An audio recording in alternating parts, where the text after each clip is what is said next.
जब तक प्रदेश की आने वाले समय में जो सुधार और अच्छा नजर आता है, 2 महीने तक ना पे लेंगे, ना टीए लेंगे, ना डीए लेंगे।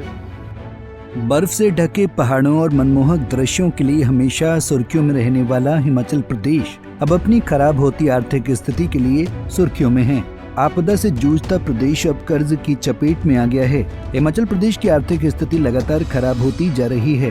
हाल ही में हिमाचल के मुख्यमंत्री सुखविंदर सिंह सुक्खू का अपने मंत्रिमंडल के वेतन और भत्तों को रोकने के निर्णय ने हिमाचल प्रदेश की बिगड़ते आर्थिक हालातों पर सबका ध्यान अपनी ओर आकर्षित किया है। दरअसल हिमाचल प्रदेश के मुख्यमंत्री का एक निर्णय सुर्खियों में बना हुआ है। प्रदेश के मुख्यमंत्री ने निर्णय लिया है कि गंभीर वित्तीय स्थिति को लेकर 2 महीनों तक मंत्रिमंडलीय सहयोगियों सहित मुख्य संसदीय सचिवों के साथ साथ सरकार में कैबिनेट दर्जा प्राप्त 8 सलाहकारों व सार्वजनिक उपक्रमों के अध्यक्ष उपाध्यक्षों के वेतन व भत्तों को रोका जाएगा। इस निर्णय से ये साफ हो गया कि राज्य की वित्तीय स्थिति लगातार खराब होती जा रही है।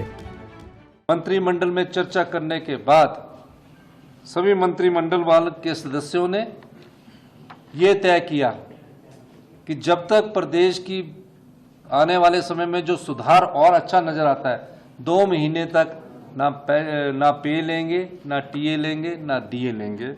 और यही अनुरोध मैंने जब अपने सीपीएस साथियों से कहा, उन्होंने कहा 2 महीने तक हम भी नहीं रहेंगे। महज ये छोटा सा अमाउंट है, लेकिन एक सिंबॉलिक अमाउंट है। ये चाहे 1 करोड़ है, चाहे 1.5 करोड़ है, जितना भी है, लेकिन एक सिंबॉलिक है।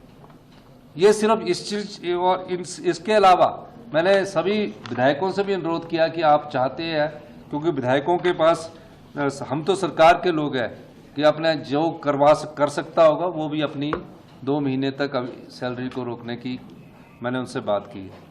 ये सब परिस्थितियां पैदा हुई है और मेरा मानना है अगर हम जो अर्थव्यवस्था में तेजी से सुधार हुआ है, अगर इसमें थोड़ी सी भी ब्रेक लग गई तो हमारी अर्थव्यवस्था थोड़ा और चरमरा जाएगी। इसलिए हम इस पर अर्थव्यवस्था पर ब्रेक लगाना नहीं चाहते हैं। मुख्यमंत्री सुक्खू की माने तो मुख्यमंत्री ने बताई वित्तीय स्थिति। राजस्व घाटा अनुदान जो वर्ष 2023-24 में 8,058 करोड़ रुपए थी, वो इस वर्ष 1,800 करोड़ रुपए कम होकर 6,258 करोड़ रुपए हो गई है। अगले वर्ष 2025-26 में ये 3,000 करोड़ रुपए और कम होकर 3,257 करोड़ रुपए रह जाएगी। एनपीएस कर्मचारियों की पीडी यानी कि लगभग 9,042 करोड़ रुपए की राशि में से केंद्र सरकार से अभी तक कोई भी राशि प्राप्त नहीं हुई है। एनपीएस कंट्रीब्यूशन के लगभग 9200 करोड़ रुपए पीएफआरडीए से प्राप्त नहीं हुए हैं, जिसके लिए हम केंद्र सरकार से कई बार अनुरोध कर चुके हैं। जीएसटी कंपनसेशन जून 2022 के बाद मिलना बंद हो गया है, जिससे प्रतिवर्ष लगभग 2500 से 3000 करोड़ की आय कम हो गई है। बता दें कि राज्य पर कर्ज 87,589 करोड़ रुपए है, जिसमें कई नई सरकारों ने पिछले 2 वर्षों में 19,000 करोड़ का ऋण लिया है। वहीं अब इस पर विपक्ष से प्रतिक्रिया आनी शुरू हो गई है। नेता प्रतिपक्ष जयराम ठाकुर ने पत्रकारों से अनौपचारिक बातचीत करते हुए कहा कि मुख्यमंत्री ने वेतन भत्ते छोड़े नहीं हैं, उसे 2 माह के विलंब के बाद लेंगे। उन्होंने कहा कि बेहतर होता कि सरकार सीपीएस को हटाने के अलावा कैबिनेट रैंक की फौज को कम करती। उन्होंने कहा कि आज सरकार कर्मचारियों के वित्तीय लाभ रोककर उनसे बातचीत करने की बजाय उनको नोटिस दे रही है। नहीं, देखिए, विड्रॉल करने की बात नहीं है उसमें। हकीकत यह है, जो उस वक्त तो हम सदन से बाहर थे, हम वॉकआउट किए हुए थे, पीछे से मुख्यमंत्री ने स्टेटमेंट लाई है। जो मुझे जो जानकारी मिली है उसके मुताबिक ये है कि मंत्री और चेयरमैन ऐसा करके कुछ कहा, उन्हें शब्द एग्जैक्टली मैंने मांगी है उसकी डिटेल्स, कि 2 महीने तक सैलरी नहीं लेंगे, ऐसे सिर्फ डेफर किया है हमने। और आर्थिक संकट है प्रदेश के ऊपर और 2 महीने तक सैलरी नहीं है। मुझे नहीं मालूम कि उससे कितना फर्क पड़ेगा प्रदेश की आर्थिकी पर, लेकिन जिन चीजों से सही मायने में असर पड़ता है, प्रभाव पड़ता है, उन पर अमल करने की आवश्यकता है। सीपीएस आपने जो कॉन्स्टिट्यूशन के मुताबिक नहीं बन सकते वो आपने बना करके रखे हैं। कैबिनेट के दर्जे के साथ आपने बहुत सारे लोग बना के रखे हैं, चेयरमैन बना रखे हैं, और जिस प्रकार से सारी चीजें सुविधाएं उनको उस प्रकार से दी गई है, तो निश्चित रूप से मैं मानता हूं कि इससे सारी चीजों का समाधान नहीं है। और दूसरी बात, जहां उन्होंने आग्रह किया है, सभी विधायकों से इस बात के लिए आग्रह किया है, अभी मैं उसके बारे में पहले तो मैं पता कर लूंगा क्या है, उसके साथ बाद फिर विधायकों से सब अपने कुलीग से साथ चर्चा करने के बाद जो बात कहनी होगी करेंगे।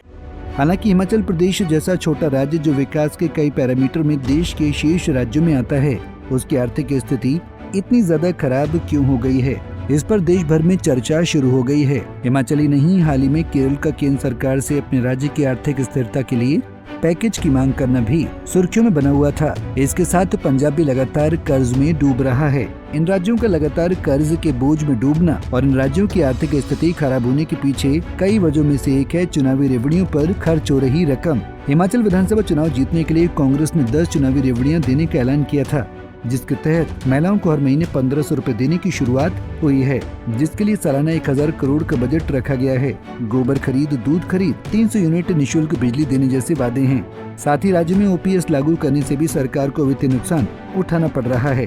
बहरहाल हिमाचल प्रदेश जैसे राज्यों में चुनावी सफलता पाने के लिए सरकारों के लुभावने वादों ने राज्य को गंभीर आर्थिक संकट की ओर धकेल दिया है। इन राज्यों में औद्योगिकरण के विकास पर जोर नहीं दिया जा रहा है। निवेशकों का राज्य की ओर आकर्षित नहीं होना भी राज्य के आर्थिक तंत्र को खतरे में डाल रहा है। हिमाचल तो मात्र एक उदाहरण है। आने वाले दिनों में फ्री की रेवड़ी जैसे वादे राज्यों के विकास की गति को रोक सकते हैं। Bureau report, Punjab Kesari TV.